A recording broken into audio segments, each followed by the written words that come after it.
बोलिए वामन भगवान की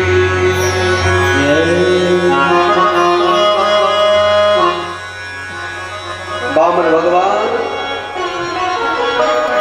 आज पहुंच गए राजा बलि के दरवाजे पर।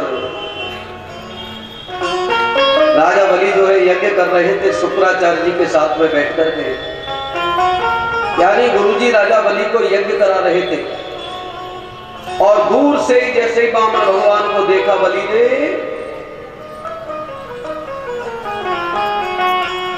बलि ने कहा गुरुजी आज तो ऐसा लग रहा है कि संपूर्ण यज्ञ का फल मेरे घर चल करके आ रहा है।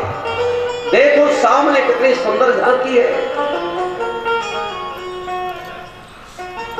एक बार के लिए तो शुक्राचार्य जी भी मोहित हो गए। प्रेम से बोलो जय जय श्री। भगवान की झांकी इतनी सुंदर। जल्दी से पूर्ण आहुति करके राजा बलि भाग गया और भगवान के पास में पहुंच करके कहने लगा कि स्वागतम वो नमस्तुभ्यं ब्रह्मणा किं करवामते। ब्रह्म ऋषीणां तप साक्षात्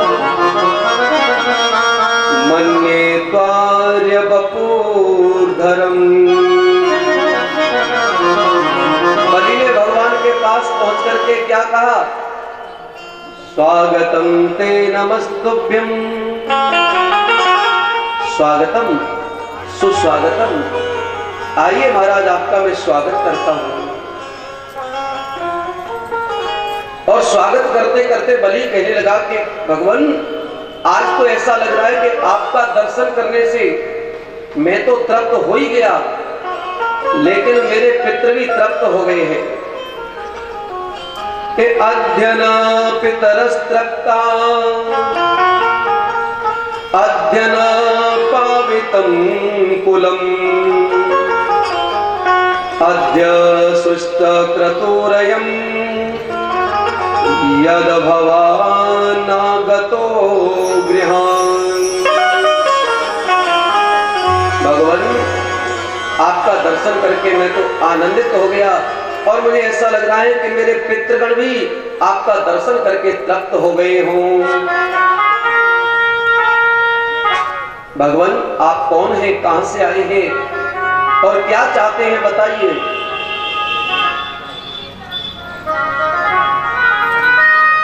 क्या चाहते हैं बताइए। जय हो वामन, बोलिए वामन भगवान की। सभी बलि ने कहा कि प्रभु कौन है, कहां से आए हैं, क्या चाहिए बताइए। वामन भगवान कहने लगे भैया कश्यप अदिति के पुत्र हैं और तेरा बड़ा नाम सुना था, हम तो दान लेने के लिए आए हैं। बोले गुणगान नहीं करूंगा क्योंकि इतना सुंदर बालक मेरे दरवाजे पर पहली बार आया है। बोले मैं मांगूंगा सो देगा। बोले हाँ प्रभु जो तुम मांगेंगे सो दूंगा। राजा बलि ने कह दिया, दिल खोल दिया कि मांगहु भूमि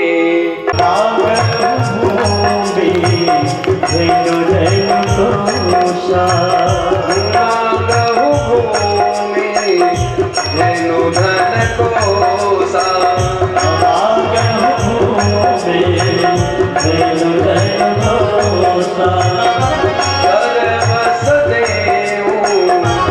आज सहरोसा।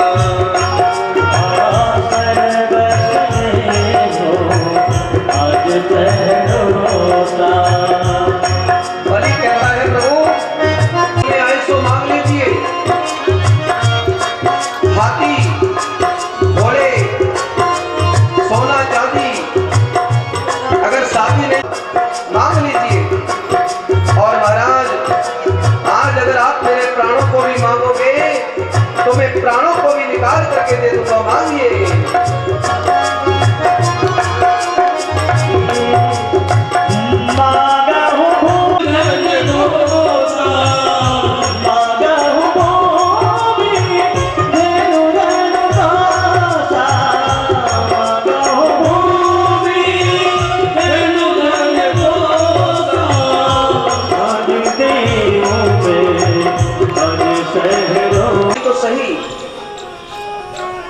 देह प्राण ते प्रिय कछु नाई, सो मुनि देउन मिस एक माही।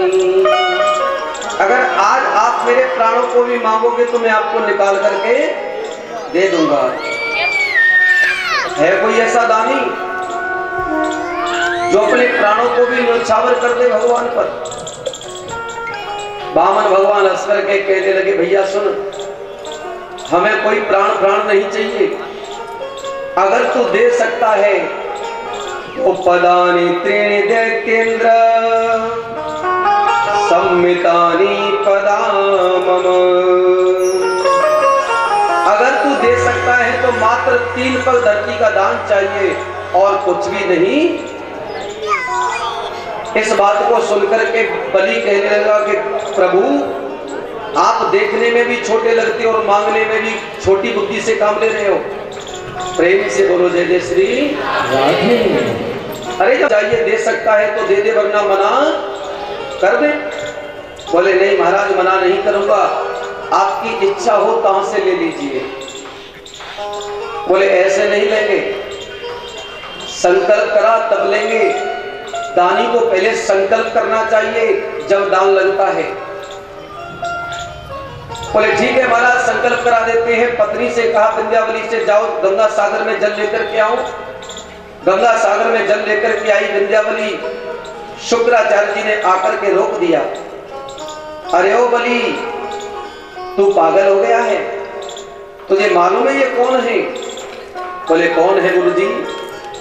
शुक्राचार्य जी बताते हैं बलि को कि ऐसा वेरोचने साक्षात भगवान विष्णु स्वयं, कश्यपा अदितिर जातो देवानां कार्य साधक। ओ भैया बलि, ये कोई और नहीं, ये तो साक्षात भगवान विष्णु है। देवताओं के कार्य को सिद्ध करने के लिए ब्राह्मण बालक बन करके आया है और ये तुझे छल करके ले जाएगा। बलि ने कहा गुरुजी, मेरे तो दोनों हाथों में लड्डू हो गए। अब तक मैं समझ रहा था कि ये ब्राह्मण बालक है, लेकिन मेरे तो दोनों हाथों में लड्डू हो गए। अगर ये ब्राह्मण बालक है तो 3 पग धरती से ज्यादा दान लेगा नहीं, और भगवान है तो मुझे गर्व है कि आज मेरे दरवाजे पर भगवान भिक्षा मांगने को स्वयं चलकर के आए हैं। लेकिन महाराज, मैं दान देने से मना नहीं करूंगा। प्राण जाई पर वचन न जाई। नदी में बैठ गए शुक्राचार्य जी। तो भगवान ने कहा कि भैया बलि, अरे गंगा सागर रखा हुआ ले आया है, इसमें कचरा आ गया है, लाओ मैं इसको साफ कर दूं। को साफ की। महाराज आसन में से कोसा निकाली और गंगा सागर की नली में जैसे ही डाली, शुक्राचार्य जी का एक तरफ का बाजार बंद हो गया, नेत्र फूट गया और निकल करके भाग गई। इसका मतलब क्या है? भगवान ने एक ही नेत्र क्यों फोड़ा? शुक्राचार्य जी का ध्यान दें। भगवान ये कहना चाहते हैं कि तुम गुरु हो और गुरु की दृष्टि में कभी भेद नहीं होना चाहिए। गुरु की एक दृष्टि होनी चाहिए, चाहे शिष्य पैसे वाला हो चाहे शिष्य गरीब हो, लेकिन गुरु की दृष्टि में दोनों की इज्जत बराबर होनी चाहिए। वही सच्चा गुरु है मेरे भाइयों। और जो पैसे वाले को महत्व देता है, गरीब शिष्य को महत्व नहीं देता, ऐसे गुरु की शरण में कभी नहीं जाना चाहिए।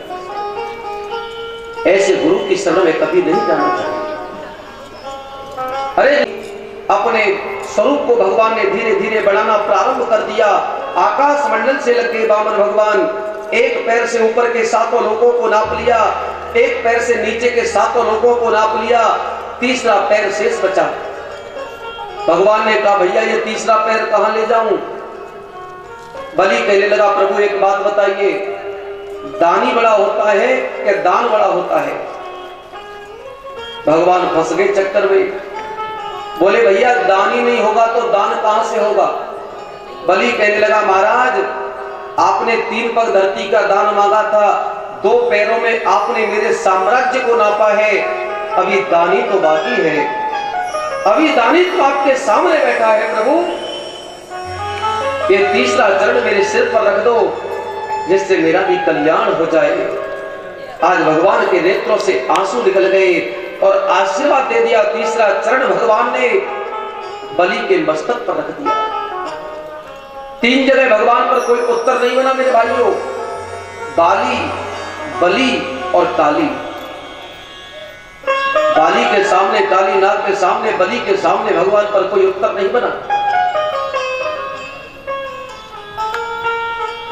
आज भगवान प्रसन्न हो गए, कहने लगे बलि, मैंने तेरे साथ में छल किया है, तू वरदान मांग ले, अगर तू साम्राज्य को मांगेगा तो मैं दे दूंगा तुझे। आज बलि के आंखों से आंसू निकल गए और कहा भगवान, ऐसे राज्य को लेकर के मैं क्या करूंगा जिसके कारण आपको मेरे दरवाजे पर भिक्षा मांगने के लिए आना पड़ा। नहीं चाहिए ये राज्य मुझे।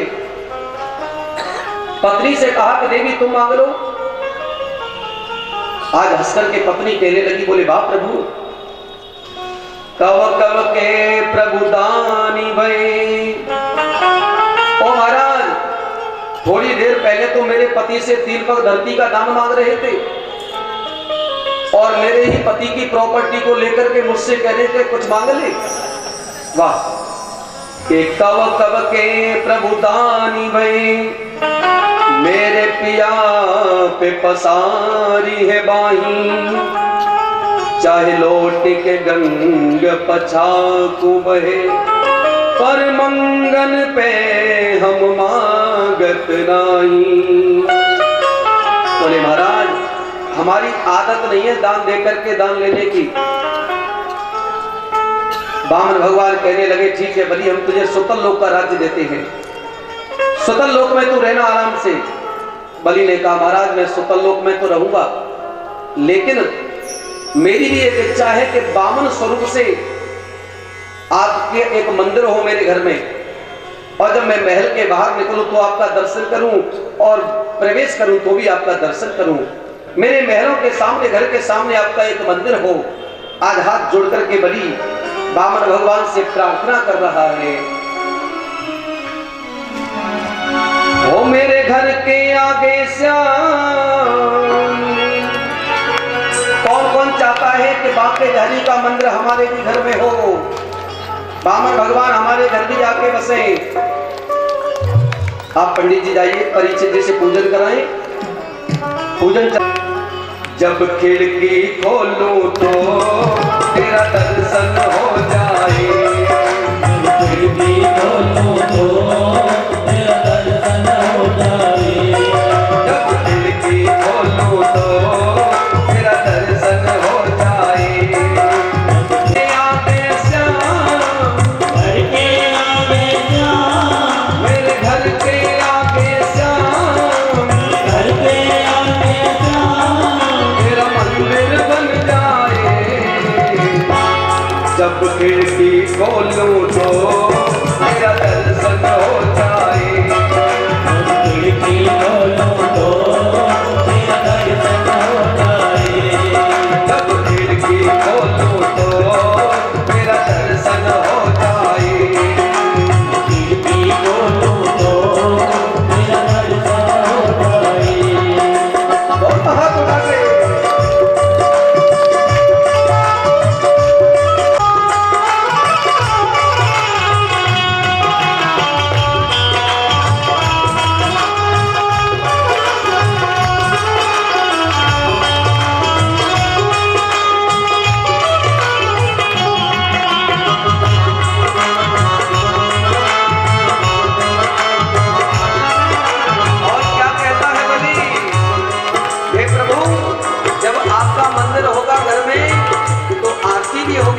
आरती तेरी मुझे घंटी सुनाई देगी,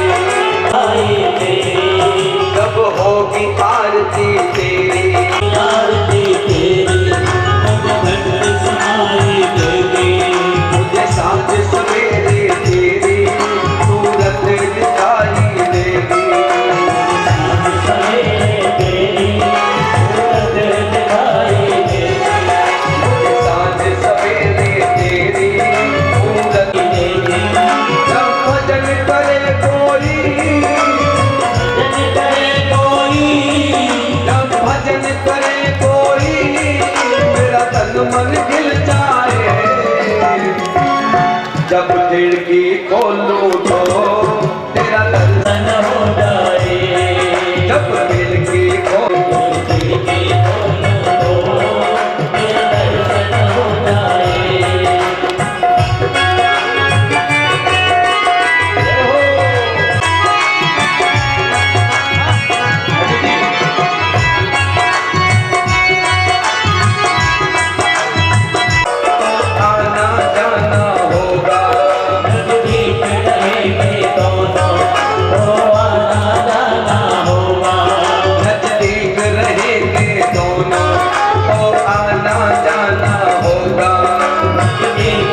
खिड़की खोलो तो तेरा दर्शन हो जाए। जब खिड़की खोलो तो तेरा दर्शन हो। जब खिड़की खोलो तो तेरा दर्शन हो जाए। जब खोलो तो तेरा दर्शन हो जाए। जब खिड़की खोलो तो तेरा दर्शन हो जाए। जब खिड़की खोलो तो तेरा दर्शन हो जाए। जब खिड़की खोलो तो पेड़ खजूर पंछी को छाया नहीं, फल लागे अति दूर। ऐसे बड़े बनने से कोई फायदा नहीं मेरे भाइयों। जिसको दुनिया बड़ा माने वही संसार में बड़ा होता है। और दुनिया बड़ा जब मानेगी जब सबके सामने झुकना सीख जाओगे। दुनिया बड़ा जब मानेगी जब सबके सामने झुकना सीख जाओगे। और झुकते तो वही हैं जो इंसान होते हैं, वरना अकड़ना तो मुर्दे की पहचान होती है। झुकते तो वही है जो इंसान होते हैं, वरना अकड़ना तो मुर्दे की पहचान होती है मेरे भाइयों। अब आप सोच लें कि हम इंसान हैं कि मुर्दे हैं। 3 पग धरती क्यों मांगी? 3 पग का मतलब होता है सतोगुण, रजोगुण और तमोगुण। और इन्हीं तीनों गुणों के अंदर सारा विश्व प्रपंच समाया हुआ है। वामन भगवान ये कहना चाहते हैं कि तीनों गुणों के सहित और तन मन धन, इन तीनों के सहित तू मुझे समर्पित हो जा, तेरा कल्याण हो जाएगा, तेरा कल्याण हो जाएगा। इन तीनों के सहित सतोगुण, रजोगुण, तमोगुण और तन मन धन प्रभु के चरणों में समर्पित कर दे। प्यारे प्रभु प्रेमी भक्तों, वामन भगवान के चरित्र से यह सुंदर शिक्षा मिलती है।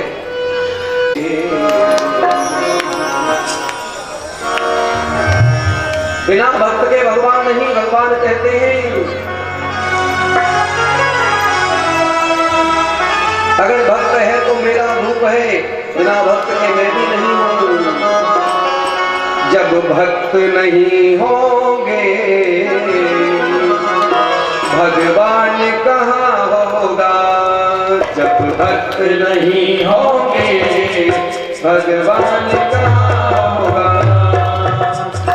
भक्त नहीं होंगे, भक्त नहीं होंगे भगवान कहाँ होगा?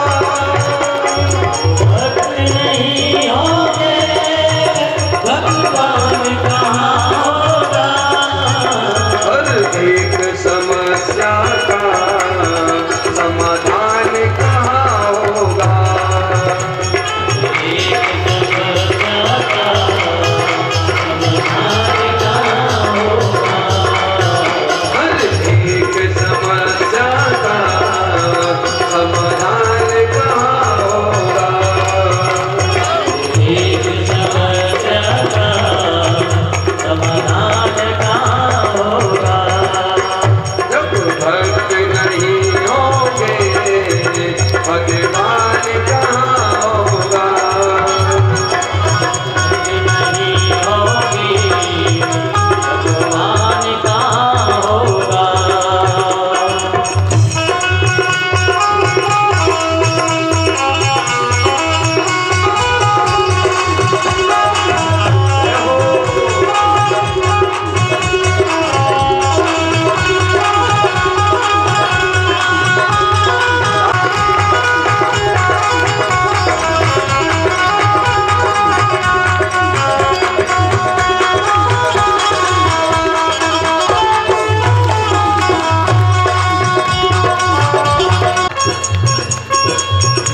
विद्वान हुए लाखों, विद्वान भी होते हैं, विद्वान भी होते हैं, विद्वान हुए लाखों, विद्वान भी होते हैं। विद्वान हुए लाखों, विद्वान भी होते हैं। लाखों विद्वान भी होते हैं, लेकिन सबसे बड़ा विद्वान कौन हुआ? इसको पता है? हाथ खड़ा करें। सबसे बड़ा विद्वान कौन हुआ संसार में? पता है किसी को?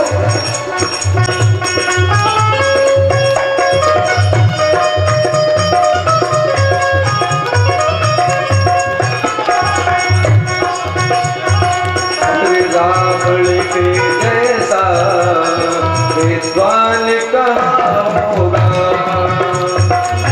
कमल के जैसा के जैसा विद्वान कहाँ होगा? कमल के मेहमान होते हैं, मेहमान हुए मेहमान कहाँ होगा? शुदा मेहमान कहाँ होगा? जब भक्त नहीं होंगे भगवान कहाँ होगा? भक्त नहीं होंगे मेहमान कहाँ होगा? जब भक्त नहीं होंगे भगवान कहाँ होगा? भक्त नहीं होंगे भगवान कहाँ होगा?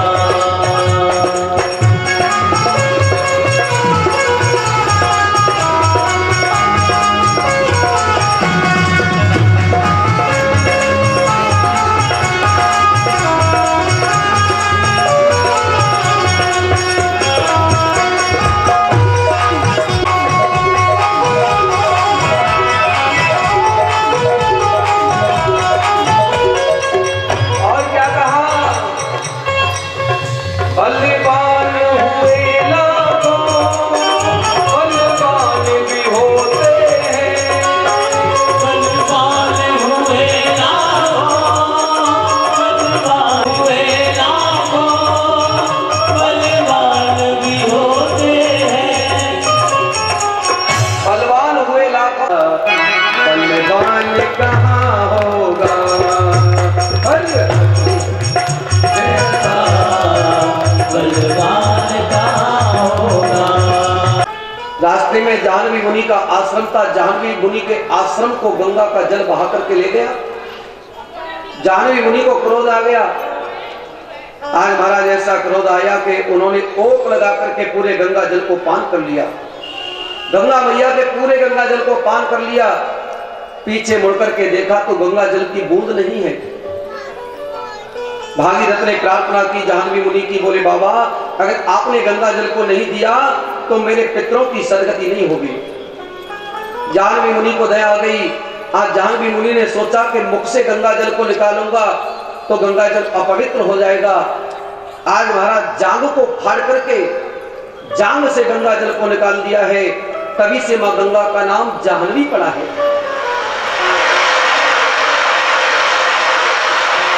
जटाओं में प्रवेश करने से गंगा का नाम जटाशंकरी पड़ा।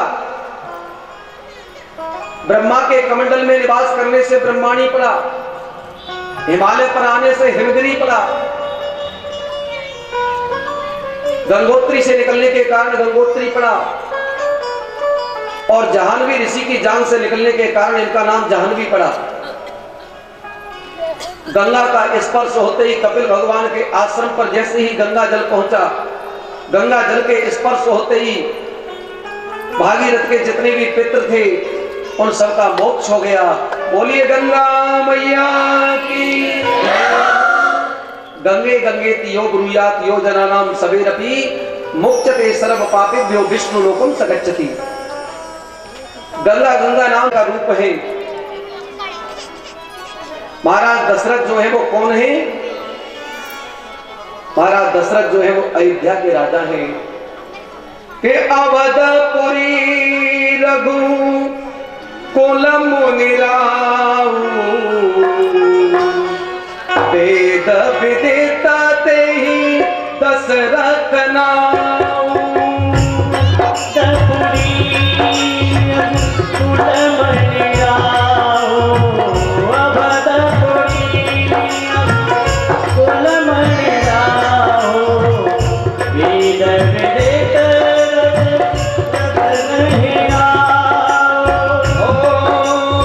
धर्म धुरंधर मुनि निध ज्ञानी धर्म धुरंधर मुनि निध ज्ञानी हृदय भगत मत सारंग पानी हृदय भगत मत सारंग पानी जब कुल मुनि राहु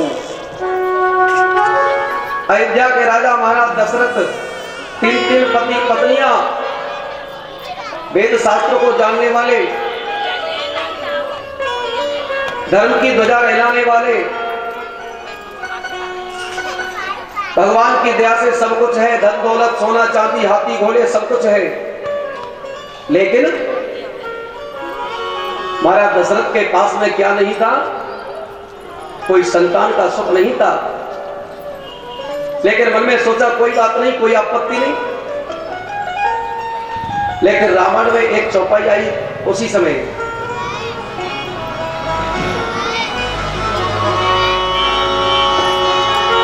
एक बार भूपति मन माही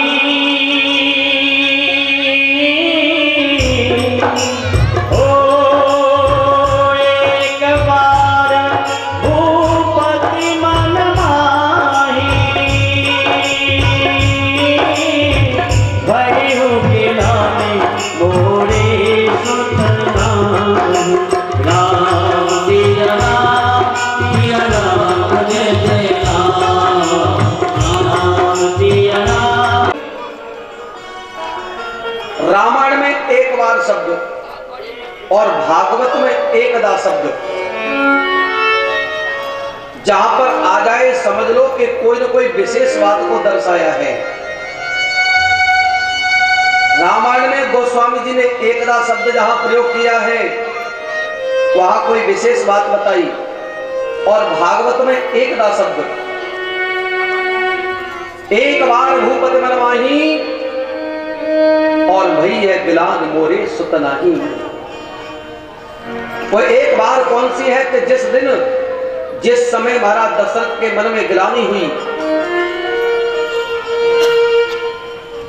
कि मेरे बैठने से ये सिंहासन अपवित्र हो गया, एक बार यहां पर गिलानी हुई। एक बार बताते हैं कि महाराज दशरथ अपने अयोध्या की राजगद्दी पर बैठे थे, मन में सोचने लगे कि मेरे मरने के बाद में अयोध्या के राज्य को कौन संभालेगा। मैं कितना अभागा राजा हूं कि मेरे मरने के बाद में अयोध्या की गद्दी का मालिक भी कोई नहीं दे सका, मैं अयोध्या के लिए कोई वारिस भी नहीं दे सका। आज राजगद्दी को देख करके बार बार रोते हैं और मन में ग्लानि करते हैं महाराज दशरथ। एक बार भूपति मन माही, एक बार भूपति मन माही। आ गया आज घर के आंगन में गुरुजी के बालक को घूमता हुआ देखा। आज बालक को घूमता हुआ घर के आंगन में देखा तो महाराज दशरथ मन में सोचने लगे कि अगर मेरा बालक होता तो आज मैं भी अपने घर के आंगन में अपने बालक के पैरों के घुंघरू की आवाज को सुनता, बालक की किलकारियों को सुनता। आज गुरु के बालक को देख करके अपने मन में गिलानी करने लगे हैं महाराज दशरथ। एक बार भूपति मन माही, भयो गिलानी। को देखकर इंद्र के सिंहासन को पवित्र होता हुआ देख करके तो गिलानी हुई, लेकिन भक्तों एक बात ऐसी है जिसको कोई नहीं जानता होगा। जब महाराज दशरथ देवताओं के साथ में दैत्यों से युद्ध कर रहे थे, आप सभी जानते हैं कि महाराज दशरथ के रथ की धुरी टूट गई थी और केकई ने अपना हाथ लगा दिया था।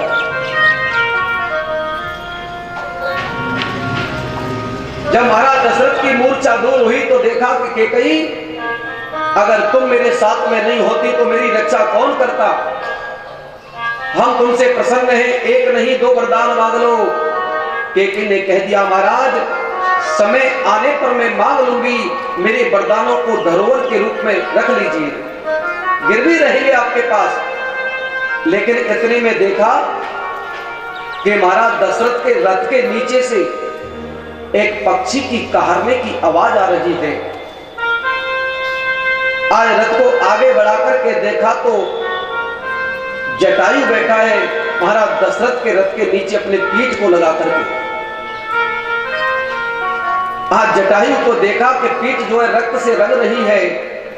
महाराज दशरथ कहने लगे, जटायु मैं तो समझ रहा था कि मेरी रक्षा मात्र केकई ने की है, लेकिन अगर मेरे रथ के वेग को तू अपनी पीठ पर सहन नहीं करता तो शायद है कि केकई भी मुझे नहीं बचा पाती।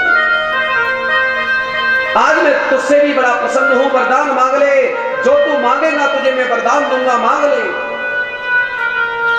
आज जटायु ने रोते हुए कहा कि महाराज मेरा इस संसार में कोई नहीं है, अगर आप मुझे वरदान देना चाहते हैं तो एक ही वरदान दीजिए, जब मेरा प्राण निकल जाए तो आपका सबसे बड़ा पुत्र मेरी अंत्येष्टि क्रिया कर दे, और मुझे कुछ नहीं चाहिए, और मुझे कुछ नहीं चाहिए। वरदान है नहीं। आज महाराज दशरथ के मन में गिलानी हुई है। एक बारे भूपति मन मान, एक बारे भूपति मन मान, भयो गिलानी, भयो गिलानी। वो आगे करें। जब विश्वामित्र जी आते हैं और कहते हैं कि मैं राम लक्ष्मण को लेने के लिए आया हूं, तब महाराज दशरथ जी क्या कहते हैं कि सव सुत मोहि प्राण की नाई, और राम दे तनहि बनै गोसाई। बोले महाराज मुझे चारों पुत्र प्राणों से प्रिय हैं, लेकिन मैं राम को नहीं दे सकता। आप तीनों को ले जाओ, लेकिन मेरे राम को मत ले जाओ। क्यों? क्योंकि विश्वामित्र जी ने कह दिया था कि अनुज समेत देव रघुनाथा, निश्चर वध में होत सनाता। निश्चर राक्षस, बोले राक्षस हमको यज्ञ नहीं करने देते हैं, मैं राक्षसों का उद्धार कराने के लिए राम को लक्ष्मण को लेने के लिए आया हूं। तब इस बात को सुनकर के स्पष्ट कह दिया कि सव सुत मोहि प्राण की नाई, और राम दे तनहि बनै गोसाई। कर दूंगा और तेरी अंत्येष्टि क्रिया जरूर करेगा। वो वचन अधूरा रह जाएगा, इसलिए कहते हैं कि सव सुत मोहि प्राण की नाई, सव सुत मोहि प्राण की नाई, राम दे तनहि बनै गोसाई। राम दे तनहि बनै गोसाई, राम दे तनहि बनै गोसाई।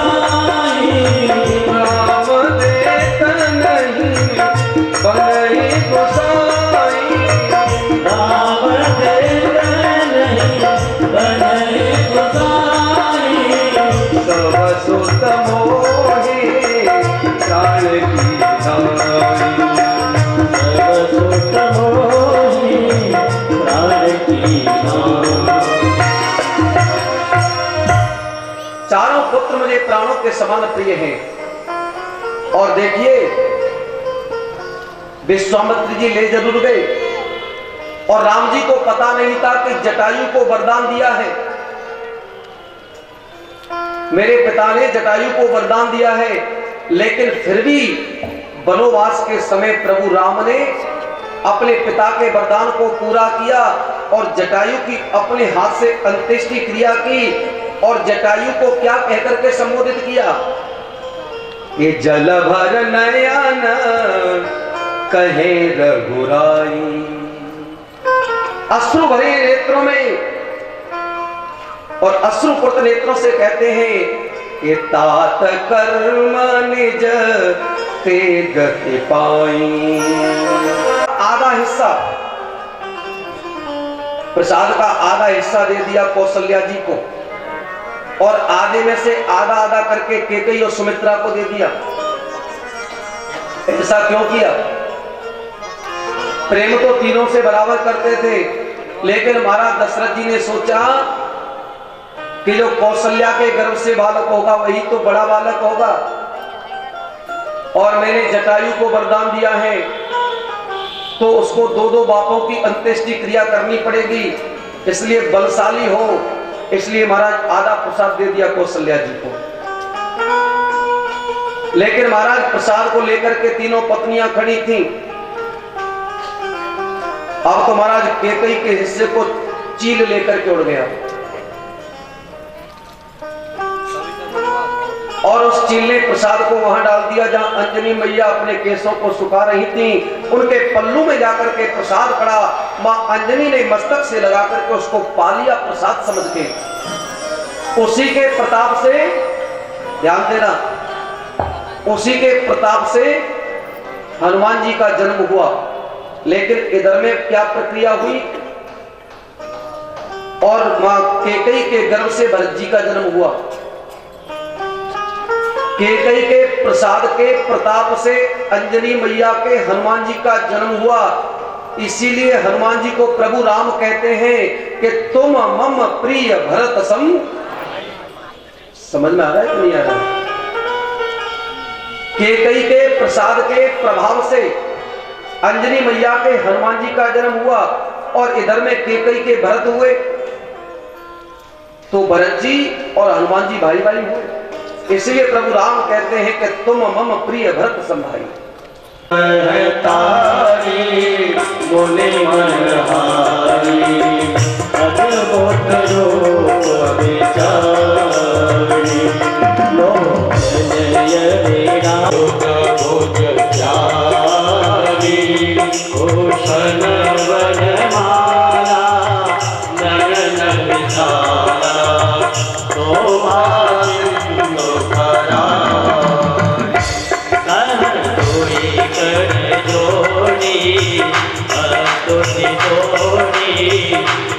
विधि करो माया गुण ज्ञान रमाना, वेद पुराण वदन करुणा सुख सागर, सब गुण आदर गावहि शुद्धि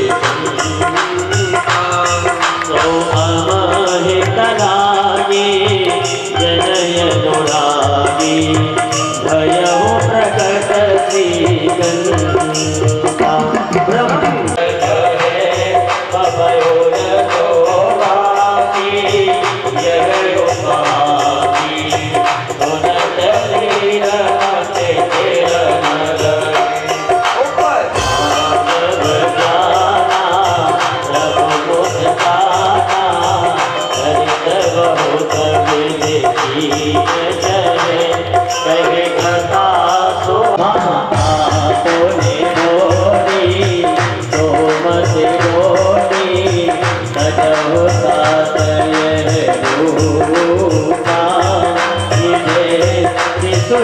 एक साथ जन्म लेकर के कितनी खुशी होगी, बहुत खुशी होगी।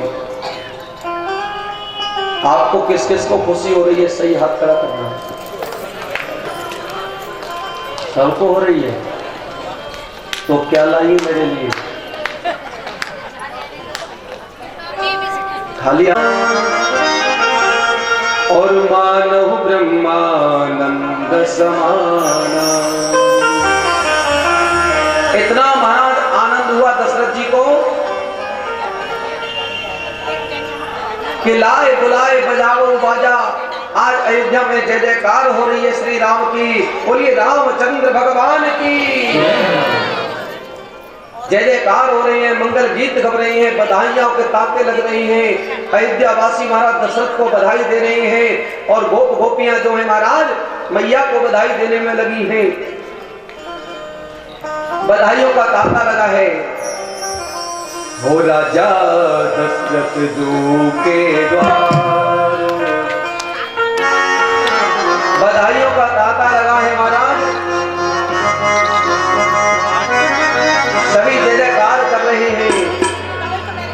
ओ राजा दशरथ जो के द्वार नौबत बाज रही।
भागवत की कथा सुनाई जा रही है।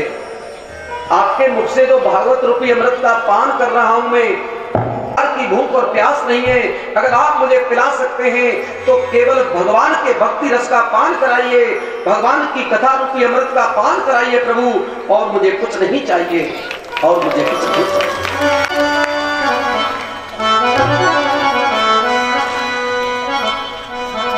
आज इस बात को सुनकर के सुखदेव जी महाराज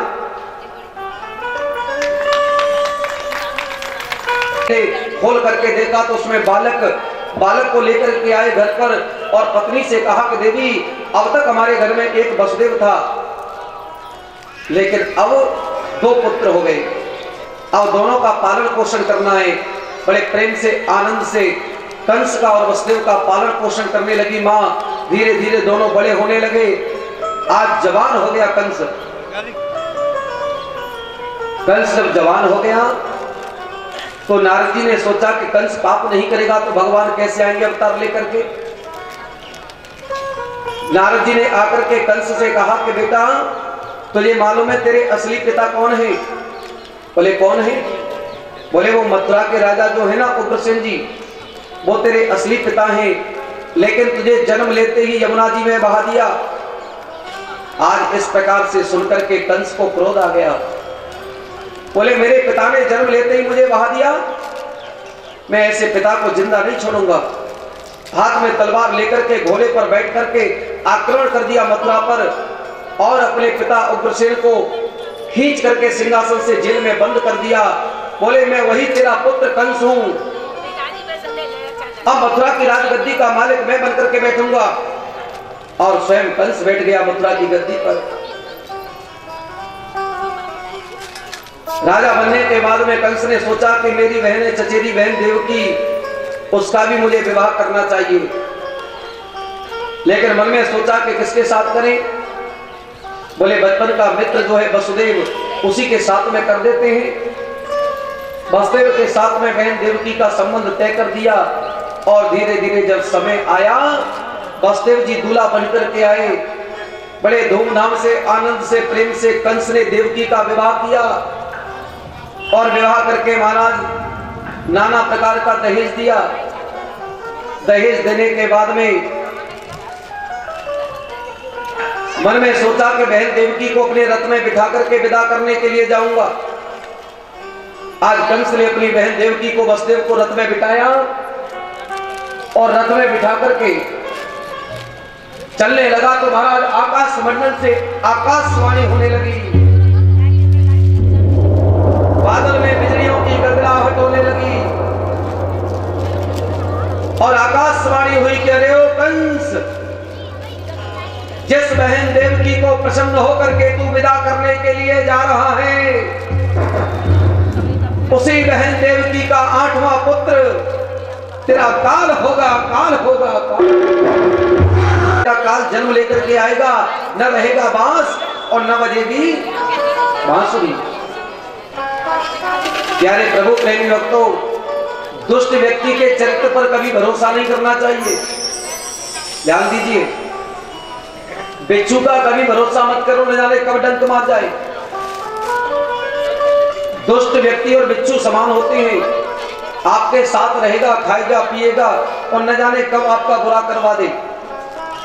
इसलिए दुष्ट व्यक्ति पर कभी भरोसा मत करो। आज वसुदेव ने हाथ जोड़ के कहा, भैया कंस, तूने बहन देवकी का विवाह किया है, कन्यादान किया है, तेरी बेटी के समान है और एक राजा का कर्तव्य नहीं होता कि वो स्त्री पर हथियार उठाए। तुझे देवकी के 8वें पुत्र से भय है।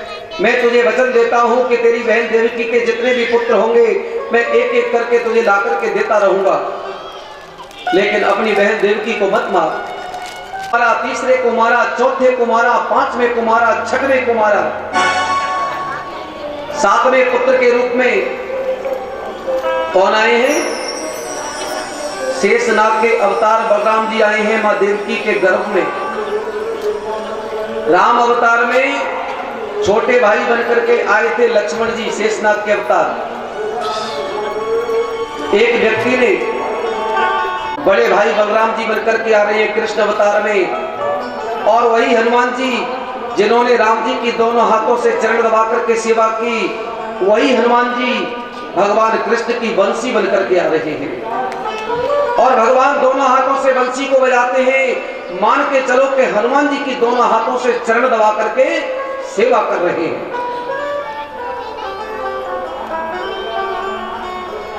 आज 4 महीने का बालक बलराम जी आ गए मां के गर्भ में।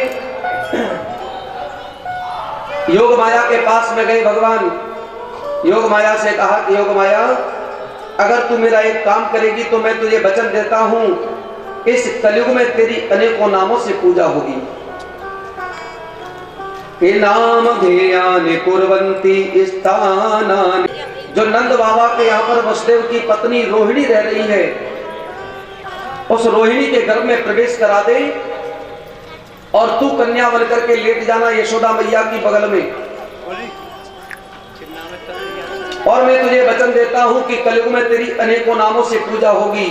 कोई दुर्गा कहेगा, कोई भद्रकाली कहेगा, कोई विजया कहेगा, कोई वैष्णवी कहेगा, कोई कुमुदा कहेगा, कोई चंडिका कहेगा, कोई ज्वाला देवी कहेगा, कोई वैष्णो देवी कहेगा, कोई कैला देवी कहेगा, कोई कामाक्षा देवी कहेगा। तेरी अनेकों नामों से पूजा होगी। आज जगह जगह कर मैया के मंदिर है ना, अनेकों नामों से। ये भगवान का आशीर्वाद था मैया को।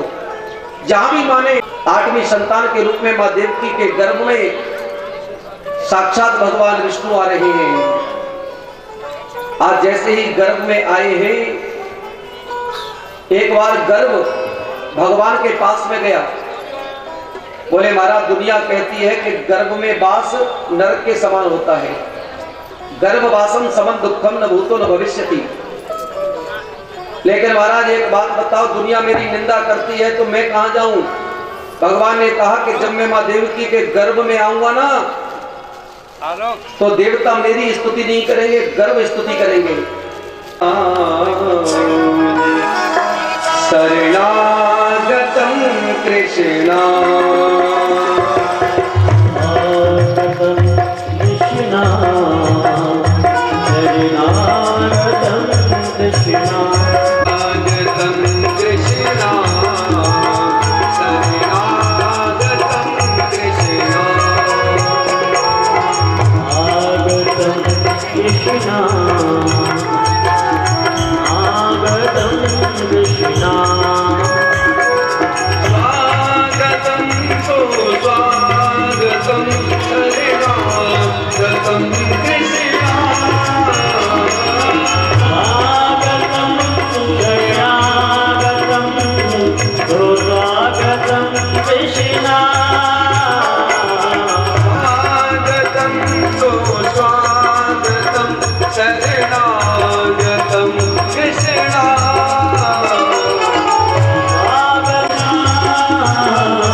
स्पर्श करते ही सारे बंधन टूट जाएंगे।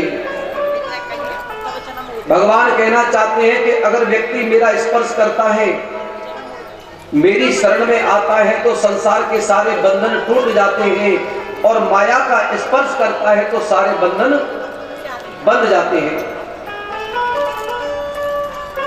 माता पुन बोली सोमत डोली तजऊ ताते है रूपा, कीजय सुख लीला अति प्रियशीला, यह सुख परम अनूपा। माता के कहने पर कन्हैया बालक बन गए। आज भैया ने कन्हैया को अपने स्तन का पान कराया है।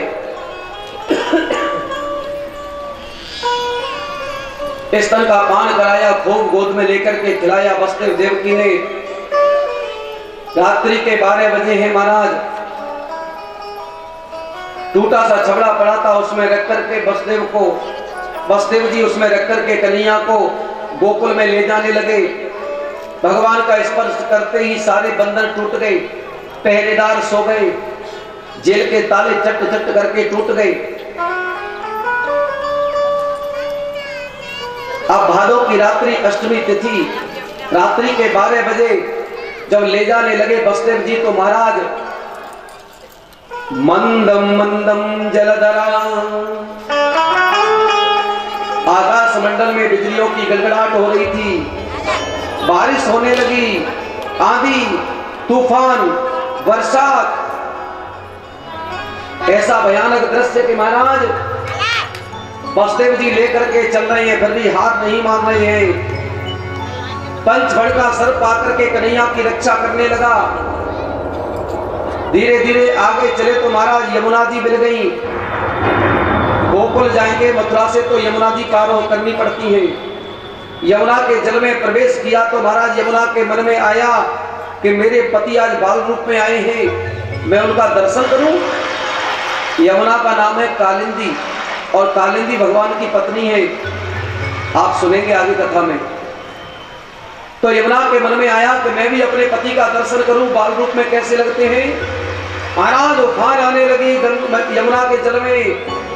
भगवान कहने लगे, अरे कालिंदी, मैं अपने पिता के सिर पे रखा हूं और मेरे पिता तेरे ससुर लगते हैं, और मेरा दर्शन तो जब होगा जब तेरे ससुर जी डूब जाएंगे। इसलिए अपना पैर लटका दिया। महाराज पैर का स्पर्श करते ही यमुना जी शांत हो गई। पैर का को लेकर के घर वापस आए हैं। आकर के जैसे ही कन्या को जेल में पहुंचे, ताले लग गए, बेड़ियां बंध गई, पहरेदार जाग गए। इसका मतलब क्या है? अभी मैंने आपको बताया ना, कन्या योग माया है और भगवान ईश्वर है। ईश्वर का स्पर्श करने से सारे बंधन टूट जाते हैं और योग माया का स्पर्श करने से सारे बंधन लग जाते हैं। इधर कंस को पता चल गया कि बहन देवकी के गर्भ से कन्या का जन्म हुआ है। अब तो दौड़ करके देवकी के पास में आया, बोले बहन इस कन्या को मुझे दे, इसको जिंदा नहीं छोड़ूंगा। बहन हाथ जोड़ के कहने लगी, भैया ये तो कन्या है, इसको छोड़ दे। अरे बोले पता नहीं, इसका पुत्र मेरा काल हो सकता है। महाराज हाथों से छीन करके महाराज धड़ाम से जमीन पर छोड़ दिया, और जैसे ही जमीन पर कन्या को पटका, मां भद्रकाली बनकर के आकाश में प्रकट हो गई।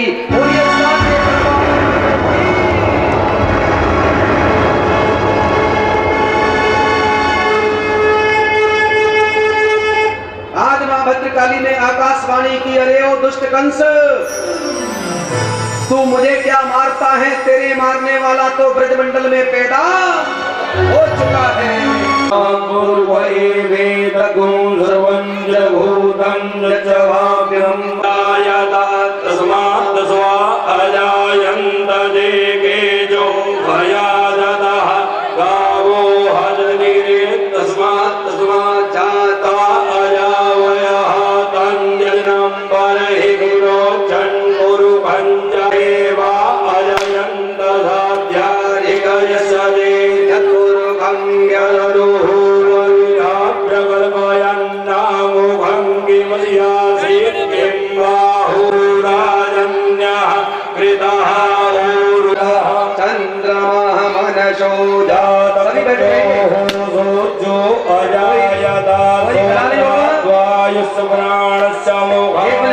करवाऊंगा, संकल्प करवाऊंगा, सभी बैठ जाएं, सभी से हाथ जोड़ के निवेदन, बैठ जाएं। तो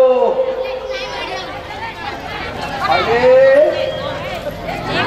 जय हो,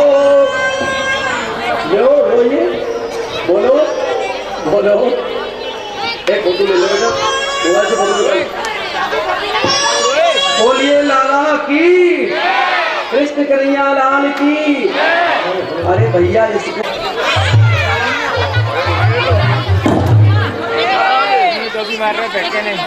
इसकी मम्मी कहाँ है? भैया बधाई है, आप कहेंगे बधाई है। बैठ जाए सभी, सबसे निवेदन है बैठ जाओ। आओ यशोदा भैया बधाई है। अब भैया आप लोग आइए, बधाई। कन्हैया को 100 लगाने। हमारे बंसल जी आए जो पूजा के लिए सामान लेके आए। संकल्प कराइए। ओम विष्णु विष्णु विष्णु नमः परमात्मने प्राण पुरुषोत्तम जिलाम प्रगते हैं श्रीमद् भागवतम हितार्थायः। दक्षिणा रखिए हितार्थायः रूपदानम स्वर्णदानम इत्यादिकम सर्ववस्तुदानम सर्ववस्तुतार्थाय सर्वसुत्पन्नायः। बोलिए आज के आनंद की जय हो। आइए अब बलराम जी को लाए। बधाइयों के साथ में आइए।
को मैं छोड़ कहाँ जाऊँ, ये दूल्हा कोई द्वार ना देखे, वो दूल्हा कोई द्वार ना देखे, तेरे दर को मैं छोड़ कहाँ जाऊँ। वो मेरी फरियाद मेरी फरियाद